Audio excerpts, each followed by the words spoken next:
जो आज मैं तुम्हें बहादुर बिट्टो नाम की एक पंजाबी लोक कथा सुनाने जा रही हूँ। लोक कथा किसे कहते हैं?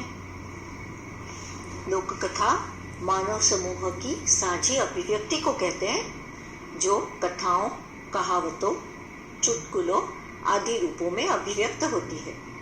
लोकगीतों की तरह लोक कथाएं भी हमें मानव की परंपरागत वसीयत के रूप में प्राप्त होती है।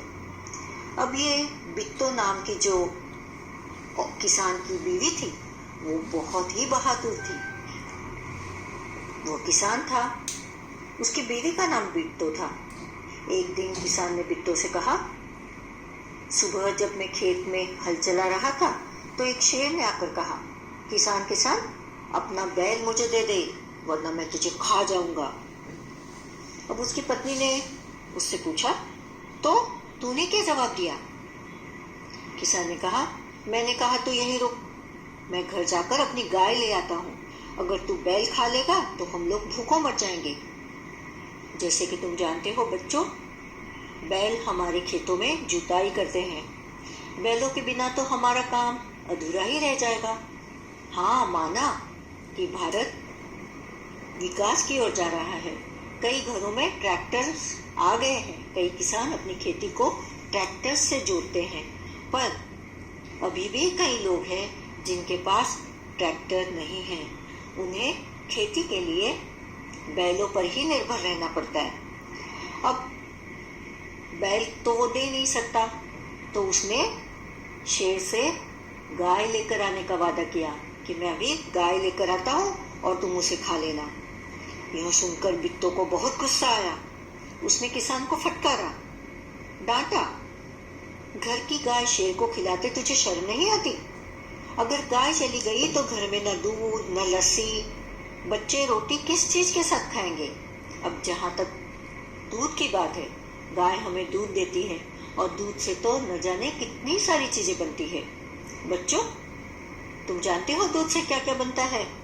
जी, दूध से दही बनता है और दही से छाछ, फिर उससे मक्खन निकलता है, घी बनता है, पनीर, और जो तुम मीठी मीठी मिठाइयाँ खाते हो ना, वो भी दूध के द्वारा ही संभव है। तो बिट्टो ने कहा कि अगर गाय चली गई तो बच्चों को दूध नसीब नहीं होगा, और छोटे बच्चों को दूध तो चाहिए ही चाहिए। और ये क्योंकि ये पंजाबी लोक कथा है, तो लस्सी तो उनके जीवन का अहम हिस्सा होता है। अहम लस्सी के बिना तो उनका न दिन निकलता है न रात बीतती है। बिट्टो को एक तरकीब सूझी, आइडिया। वह हिम्मत वाली औरत थी। हाँ, हम लोग जानते हैं, सभी लोग मर्दों को ताकतवर समझते हैं और औरतों को अबला, लेकिन बिट्टो वैसी औरत नहीं थी। वह अबला नहीं, सबला नारी थी। माना कि उसके पास ज्यादा ताकत नहीं थी, पर वह चतुर थी, हिम्मतवान थी और सबसे पहले चालाक थी। आप लोग तो जानते हो, माँ दुर्गा भी तो एक औरत थी। उसने महिषासुर का वध किया, राक्षसों को मार गिराया। पार्वती देवी उसी का रूप माना जाता है। तो उस बिट्टो को एक तरकीब सूझी। जानते हो क्या? उसने कहा, तुम फौरन खेत में जाकर शेर से कहो कि मेरी बिट्टो तुम्हारे खाने के लिए एक घोड़ा लेकर आ रही है। अब किसान तो था थोड़ा डरपोक, लेकिन बिट्टो ने उसे हौसला दिलाया और कहा कि तुम जाकर मेरी बात शेर से करवाना। किसान डरता डरता शेर के पास गया। उसने कहा, शेर राजा, हमारी गाय तो बड़ी मरियल है। मरियल का मतलब जिसके शरीर पर मांस न हो, हड्डियां दिख रही हो, जो बिना डाइट के भूखी मर रही हो, जिससे पूरा खाना न मिलता हो, तो वो मरियल जैसा दिखता है। तो ये मरियल, उनकी गाय मरियल तो नहीं थी, लेकिन बिट्टो ने उसे कहा था ना कि मेरी बीवी आ रही है घोड़ा लेकर तुम्हें खाने के लिए, दिलाने के लिए। तो उसने वैसा कहा कि हमारी गाय कैसी है? मरियल है। उससे तुम्हारा क्या बनेगा? मेरी बीवी अभी तुम्हारे लिए एक मोटा ताजा घोड़ा लेकर आ रही है। फिर बिट्टो ने क्या किया जानते हो? बिट्टो ने सिर पर एक बड़ा सा पगड़ बांधा। पगड़ी होती है वो छोटी होती है, और पगड़ जो सेठ, साहूकार, जमींदार सिर पर जो बांधते हैं पगड़ी बड़ी वाली, उसे पगड़ कहते हैं। और हाथ में दराती लेकर घोड़े पर सवार हो गई। अब दराती किसे कहेंगे? अंग्रेजी में जिससे सिकल कहा जाता है, जिससे घास काटी जाती है, एक उसको मुट्ठी होती है और सी शेप होता है उसका, और जिससे बहुत चीजों की कटाई होती है, बहुत धार वाली होती है वो। तो बिट्टो ने सिर पर बड़ा सा पगड़ बांधा और हाथ में दराती लेकर घोड़े पर सवार हो गई। घोड़ा दौड़ाती वह खेत पर पहुंची और जोर से चिल्लाई, अरे किसान, तू तो कहता था कि तूने 4 शेरों को फांस कर रखा है, यहाँ तो सिर्फ एक ही है, बाकी कहाँ गए? फिर वह घोड़े से उतरकर शेर की तरफ बढ़ी। डरी बिल्कुल नहीं, क्योंकि उसके पास हिम्मत थी, चतुराई थी, चालाकी थी, और कहने लगी, अच्छा कोई बात नहीं, नाश्ते में एक ही शेर काफी है। अब शेर ने जैसे ही यह सुना कि वह डर के मारे कांपने लगा और भाग खड़ा हुआ। यह देखकर बिट्टो बोली, देखा, इसे कहते हैं हिम्मत, तुम तो इतने डरपोक हो कि घर की गाय शेर के हवाले कर रहे थे। उधर मारे भूख के शेर की आंतें छटपटा रही थी। जैसे बोलते हैं ना, पेट में चूहे दौड़ना, बहुत भूख लगना, तेज भूख, तो उसकी आंतें यानी इंटेस्टाइन, तो वो छटपटा रही थी, बहुत भूख लगी थी उसे, खाने को कुछ भी नहीं मिला था। किसान तो चला गया और बिट्टो भी उसे डराकर वहां से निकल गई, और ये तो अपनी जान बचाकर वहां से भाग खड़ा हुआ। एक भेड़िए ने पूछा, महाराज क्या मामला है, आप आज बहुत उदास दिखाई दे रहे हैं। शेर ने कहा, कुछ न पूछो, आज मुश्किल से जान बची है। आज एक ऐसी राक्षसी से पाला पड़ गया जो रोज सुबह 4 शेरों का नाश्ता करती है। राक्षस, राक्षसी या राक्षसनी कुछ भी कहते हैं, फीमेल। तो यहाँ शेर ने क्या कहा कि अरे क्या सुनोगे तुम मेरा हाल, आज तो बड़ी मुश्किल से अपनी जान बचाकर भागा हूँ। आज सुबह सुबह एक ऐसी राक्षसी से पाला पड़ा जो नाश्ते में 4 शेरों को खा जाती है। यह सुनकर भेड़िया बहुत हंसा। वैसे भेड़िया तो बहुत चालाक होता है, लेकिन उसने सारा मामला देख लिया था। उसने देखा कि कैसे बिट्टो ने शेर को बेवकूफ बनाया। वह सुबह झाड़ी में छिपकर सारा तमाशा देख रहा था। उसने कहा, भोले बादशाह, वो तो बिट्टो थी जिसे आपने राक्षसी समझ लिया था। आप इस बार फिर कोशिश करके देखिए, अगर बैल आपके हाथ ना आए तो मेरा नाम भेड़िया नहीं। शेर तो बहुत ही डरा हुआ था, लेकिन भेड़िया ने उसे हिम्मत बंधाई, ढाढ़स बंधाया और कहा कि मैं हूं आपके साथ, आप चिंता मत करना। बहुत कहने सुनने पर शेर किसान के खेत में जाने के लिए तैयार हो गया, लेकिन उसने भेड़िए से कहा, तुम अपनी पूंछ मेरी पूंछ से बांध लो, ताकि एक से भले 2, कोई तो होगा ना मेरे साथ, तो तुम मेरे साथ हो लो, लेकिन कैसे? दोनों की पूंछ एक साथ बंधी होगी तो ज्यादा अच्छा रहेगा। दोनों जने पूंछ बांधकर चल पड़े। उन्हें देखते ही किसान के तो होश हवास गुम हो गए। वो तो वैसे ही डरपोक था। पहले तो शेर आया, उसको उसकी पत्नी ने भगा दिया किसी भी तरह से, चालाकी से, हिम्मत से। लेकिन जब उसने देखा कि शेर के साथ अभी भेड़िया भी वहां मौजूद है, तब तो उसकी सिट्टी बिट्टी गुल हो गई। वह डर से थर-थर कांपने लगा, लेकिन बिट्टो बिल्कुल नहीं घबराई। भेड़िए के पास जाकर उसने कहा, क्यों रे भेड़िए, तू तो अभी वादा करके गया था कि तू अपनी पूंछ से 4 शेर बांध कर लाएगा, लेकिन तू तो सिर्फ एक ही शेर लाया है, वह भी मरियल सा। देखा, भेड़िए ने सोचा कि शेर को मैं बैल दिलवा कर रहूंगा, लेकिन यहाँ तो उसकी चाल उसी पर भारी पड़ रही थी। बिट्टो ने ऐसी चालाकी की कि शेर समझे कि भेड़िया मुझे बेवकूफ बनाकर यहाँ लाया है। बिट्टो और भेड़िए की साठगांठ है। साठगांठ यानी एक दूसरे से शामिल है, और उसने फिर से मुझे धोखा देकर अपनी पूंछ से पूंछ बनवाकर मुझे बिट्टो के सामने वो ले आया है। इस तरह से बिट्टो ने उसी की चाल उसी पर भारी कर दी। वो भी मरियल सा, भला इसे खाकर मेरी भूख मिट सकती है? खैर इस वक्त यही सही। इतना कहकर बिट्टो आगे बढ़ी। शेर के होश हवास उड़ गए। उसने समझा कि भेड़िए ने उसके साथ धोखा किया है। वो फौरन वहां से भागा। भेड़िया बहुत चीखा, चिल्लाया, लेकिन शेर ने एक न सुनी, तेजी से भागता चला गया। किसान और बिट्टो आराम से रहने लगे। उन्हें मालूम था कि अब शेर उनके खेत की तरफ फिर कभी नहीं आएगा। दोस्तों, कैसी लगी ये कहानी? मुझे पक्का मालूम है कि कहानी तुम्हें बहुत ही पसंद आएगी। बिट्टो बहादुर थी, चालाक थी और चतुर, हिम्मतवान। कभी कभी संकटों का मुकाबला हमें चालाकी से करना पड़ता है। हमारे पास ताकत ना हो ना सही, लेकिन दुश्मन को मात देने के लिए चतुराई का सामना करना ही सच्ची बात होती है। प्रेजेंस ऑफ माइंड यानी प्रसंगावधान, यानी उस वक्त कैसे काम चलाया जाए, किस तरह से दुश्मन को हराया जाए, ये उसी वक्त बिना डरे सोच समझ कर फैसला करें। और इससे क्या होता है, मुसीबतों का हम सामना कर सकते हैं। तो एक बात सभी बच्चे गांठ बांध ले कि हमें संकटों से डरना नहीं है, उसका मुकाबला करना है। और हाँ, जाते जाते एक छोटा सा चुटकुला सुना दूं। चुटकुला ना सही, प्रसंगावधान का मतलब है प्रेजेंस ऑफ माइंड। एक मौके पर एक ऐसी बात कह जाना जिससे बाजी अपने हाथ लग जाए। बताऊं कहानी एक छोटी सी। एक पागलों का अस्पताल था और कुछ नए नए डॉक्टर वहां थे जो पागलों का इलाज कर रहे थे। बेचारे नए थे, अनुभव तो नहीं था उनके पास ज्यादा।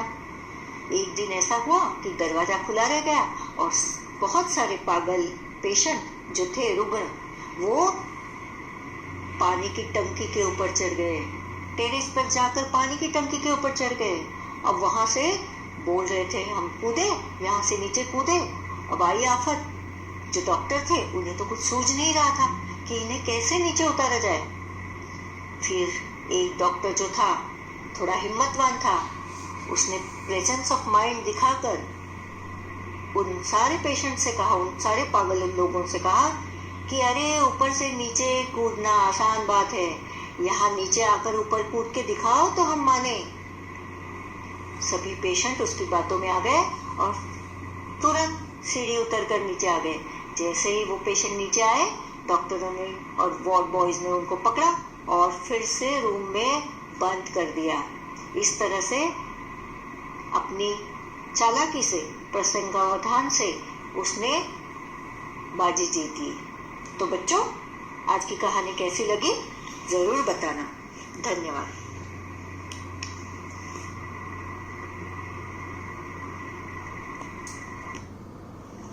नमस्कार बच्चों, आज हम बहादुर बिट्टो के सवाल जवाब देखेंगे।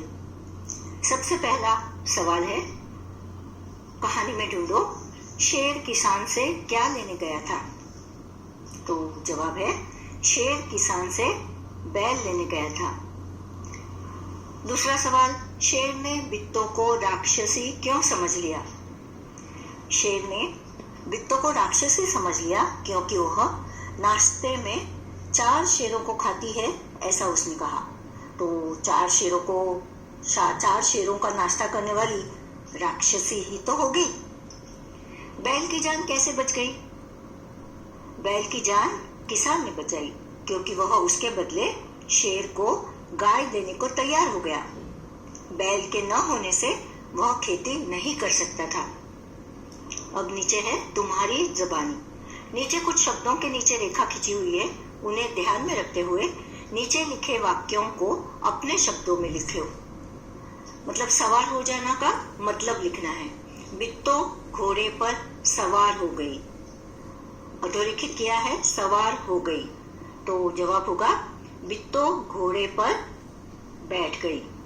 दूसरा है, तुम घर की गाय को शेर के हवाले कर रहे थे। तुम घर की गाय को शेर को सौंप रहे थे। तीसरा, आज एक राक्षसी से पाला पड़ गया। पाला पड़ना यानी सामना होना। तो कैसे होगा? आज एक राक्षसी से सामना हुआ। अगर बैल आपके हाथ न आए तो मेरा नाम भेड़िया नहीं। हाथ न आए का मतलब है प्राप्त न हो। अगर बैल आपको प्राप्त न हो तो मेरा नाम भेड़िया नहीं। या बैल आपको ना मिले तो मेरा नाम भेड़िया नहीं। शेर को देखते ही किसान के होश हवास गुम हो गए। जवाब है, शेर को देखते ही किसान बहुत डर गया। बेचारा भेड़िया। शेर तो डरकर भाग गया। सोचो तो भेड़िए का क्या हुआ होगा। हम जानते हैं कि भेड़िए की पूंछ शेर की पूंछ से बंधी होने के कारण उसको शेर के साथ भागने के सिवा कोई चारा न था। शेर तो तेज भागता है। भेड़िए को तो उतनी तेज भागकर भेड़िए की जान निकल गई होगी। शेर किसान के पास कितनी बार गया था? कहानी देखे बिना बताओ। तो शेर किसान के पास 2 बार गया था। पहली बार तो बैल की मांग करने और दूसरी बार भेड़िए के साथ पूंछ से पूंछ बंधवा कर। खाली जगह में क्या आएगा? मेरी छत पर मोर आया। न आए तो मेरा नाम भेड़िया नहीं। हाथ न आए का मतलब है प्राप्त न हो। अगर बैल आपको प्राप्त न हो तो मेरा नाम भेड़िया नहीं। या बैल आपको ना मिले तो मेरा नाम भेड़िया नहीं। शेर को देखते ही किसान के होश हवास गुम हो गए। जवाब है, शेर को देखते ही किसान बहुत डर गया। बेचारा भेड़िया। शेर तो डरकर भाग गया। सोचो तो भेड़िए का क्या हुआ होगा। हम जानते हैं कि भेड़िए की पूंछ शेर की पूंछ से बंधी होने के कारण उसको शेर के साथ भागने के सिवा कोई चारा न था। शेर तो तेज भागता है। भेड़िए को तो उतनी तेज भागकर भेड़िए की जान निकल गई होगी। शेर किसान के पास कितनी बार गया था? कहानी देखे बिना बताओ। तो शेर किसान के पास 2 बार गया था। पहली बार तो बैल की मांग करने और दूसरी बार भेड़िए के साथ पूंछ से पूंछ बंधवा कर। खाली जगह में क्या आएगा? मेरी छत पर मोर आया। अब मोर के बदले लिंग परिवर्तन करके उसी वाक्य को फिर से लिखना है। मेरी छत पर मोरनी आई। अब मोर मोरनी की तरह नीचे लिखे शब्दों के भी रूप बदलो। तो औरत, मर्द, शेर, शेरनी, बच्चा, बच्ची, घोड़ा, घोड़ी, मछुआरा, मछुआरन, राजा, रानी। मैं नहीं जाऊंगा। शेर ने बिट्टो को राक्षसी समझ लिया। वह खेत में नहीं जाना चाहता था, पर भेड़िए के समझाने पर वह राजी हो गया। सोचो, शेर और भेड़िए के बीच क्या बातचीत हुई होगी। अब हम लोग संवाद के रूप में उसे पेश करेंगे। शेर कहता है, भेड़िए तुम क्यों हंस रहे हो? भेड़िया, महाराज वह तो बिट्टो थी।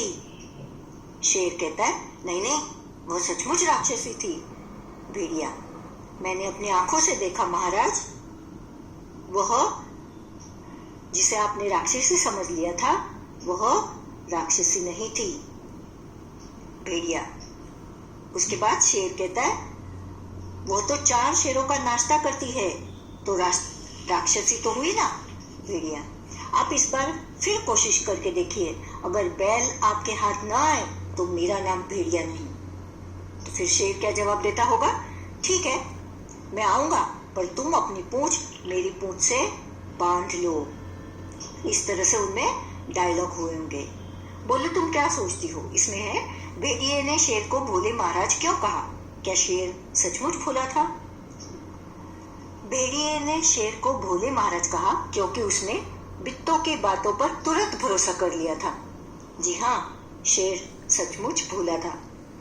दूसरा, शेर ने भेड़िए की पूंछ के साथ अपनी पूंछ क्यों बांध ली? शेर बिट्टो को राक्षसी समझ उससे डरने लगा था। 4 शेरों का नाश्ता करने वाली बिट्टो के सामने अकेले जाने से वह डर रहा था। इसीलिए उसने भेड़िए की पूंछ के साथ अपनी पूंछ बांध ली, क्योंकि 1 से भले 2 होते हैं। क्या शेर फिर कभी बिट्टू के खेत की तरफ गया होगा? हाँ तो क्यों, और नहीं तो क्यों? मुझे नहीं लगता कि शेर कभी फिर से बिट्टू की खेत की तरफ गया होगा, क्योंकि उसे अपनी जान की परवाह थी। बिट्टू की हिम्मत तुम्हें कैसी लगी? बिट्टू सचमुच हिम्मतवान, जिगरबाज और चतुर औरत थी। अब नीचे जो दिया है, शेर जंगल पर राज करता था। मेरा राज किसी से न कहना। राज और राज को बोलकर देखो, दोनों के बोलने में फर्क है ना। अब हम नुक्ता वाले शब्दों को देखेंगे। यहाँ लिखा है कि हिंदी में उर्दू के कुछ शब्दों ने अपनी छाप छोड़ी थी, और जिस शब्दों के नीचे नुक्ता लगते हैं वह कुछ शब्द है, और अगर उसके नीचे नुक्ता ना लगे तो शब्दों के अर्थ बदल जाते हैं। इसीलिए नुक्तों का लगाना बहुत जरूरी होता है। अब कहानी में से ऐसे ज पर लगे नुक्ते वाले शब्द ढूंढो, तो उसमें 4 शब्द मिले हैं, चीज, ताजा, जोर, तेजी। फिर दूसरा है, अब अपने मन से सोचकर ज पर लगे नुक्ते वाले 5 शब्द लिखो। वो शब्द है सजा, जरा, रोज, जंग, फर्ज। अगर तुम शेर की जगह होती तो क्या करती? जवाब सीधा है, अगर मैं शेर की जगह होती तो सबसे पहले मैं बैल को खा जाती, किसान की बातों पर भरोसा न करती। और अगर तुम बिट्टू की जगह होती तो शेर से कैसे निपटती? मैं बिट्टू की जगह होती तो किसी शिकारी की मदद से शेर को पिंजरे में बंद करवाने की कोशिश करती। कहानी में तुमने दराती का चित्र देखा, नीचे ऐसे ही कुछ और औजारों के चित्र दिए गए हैं। उन्हें पहचानो और बॉक्स में दिए शब्दों में से सही शब्द ढूंढ कर लिखो। अब 5 चित्र है। पहला चित्र है हथौड़ी, दूसरा है स्क्रू ड्राइवर जिसे पेचकश कहते हैं, पेचकस। तीसरा है खुरपी, चौथा है करनी, और 5वां है आरी। आरी से लकड़ी काटी जाती है और खुरपी से जमीन को खोदा जाता है। अब पूछा है वरना। शेर ने किसान से कहा, अपना बैल मुझे दे दो वरना मैं तुझे खा जाऊंगा। वरना शब्द का इस्तेमाल करते हुए तुम भी 3 वाक्य बनाओ। पहला वाक्य है, बच्चों पढ़ाई करो वरना इम्तिहान में कम अंक आएंगे। दूसरा, धीरे बात करो वरना बच्चे जाग जाएंगे। तीसरा वाक्य है, हाथ पैर साफ रखो वरना बीमार पड़ जाओगे। हम किसी से कम नहीं में पूछा है। कई जगह पर गांव में औरतें खेतों में भी काम करती हैं। तुम्हारे आसपास की औरतें और लड़कियां क्या क्या काम करती है? मैं बताना चाहूंगी कि हम तो शहर में रहते हैं, और शहर में होने के कारण शहर में खेती नहीं होती, लेकिन औरतें जो है वो घर को संभालती है और साथ साथ ऑफिस में, पाठशाला में या किसी बैंक में, सरकारी कार्यालय में काम करती है। अध्यापिका के रूप में, इंश्योरेंस एजेंट के रूप में, बैंक या सरकारी कार्यालयों में ऑफिसर के रूप में वह कार्य करती है। और जो लड़कियां हैं वो कभी पाठशाला जाती है, कॉलेज जाती है। काम कौन सा करती है? पार्लर चलाती है, कपड़ों की दुकान में सेल्स गर्ल्स का काम करती है, और कंप्यूटर में कई तरह के छोटे मोटे काम वो अच्छी तरह से निभा लेती है। शेर और घोड़े में कई अंतर होते हैं। फर्क ध्यान से सोचकर नीचे लिखो। पहले तो दिया है खाने को लेकर। जैसे कि हम जानते हैं शेर मांसाहारी है, जानवरों का मांस वो खाता है, तो जानवरों को मारकर खाना यही उसका डाइट है। और घोड़ा घास खाता है और चना खाता है। घर, शेर जंगल में रहता है, यही उसका घर है, और घोड़ा तबेले में रहता है। रंग काले नारंगी छोटे बड़े पट्टे होते हैं शेर के ऊपर, और घोड़ा काले रंग का हो सकता है, सफेद, चॉकलेटी आदि रंगों का हो सकता है। आदतें कहो तो शेर क्रूर होता है, हिंसक होता है, तो घोड़ा है ईमानदार, वफादार, मालिक की सेवा तथा उससे प्यार करता है। आगे हमें दिया है कौन क्या है। नीचे दिए गए शब्दों को सही तालिका में लिखो। 3 तालिकाएं बनाई गई हैं, जानवर, चीजें और नाम। तो बहुत सारे शब्द दिए हैं, उसमें से जो जानवर है वो जानवर के ब्रैकेट में लिखना है कॉलम में, चीजें चीजों के कॉलम में, और नाम नाम के कॉलम में। सबसे पहले देखेंगे कि जानवर के इसमें क्या आता है। तो इसमें से चूहा, शेर, खरगोश, घोड़ा, गोरैया और कोयल, ये जानवरों की लिस्ट में आएगी। चीजें यानी नॉन लिविंग थिंग, जो निर्जीव है, जिसमें जान नहीं है। तो बोतल, केला, कलम, जूता, चारपाई, पगड़ी, करेला, छलनी, बाल्टी, किताब और दराती। अब नाम के इसमें हम देखेंगे लता, कक्कू, राजू, रानू, नीना, बित्तो, पीपल, नीम, ये भी तो झाड़ के नाम है, इसीलिए उसको यहाँ रखा है, और किसान को यहाँ रखा है।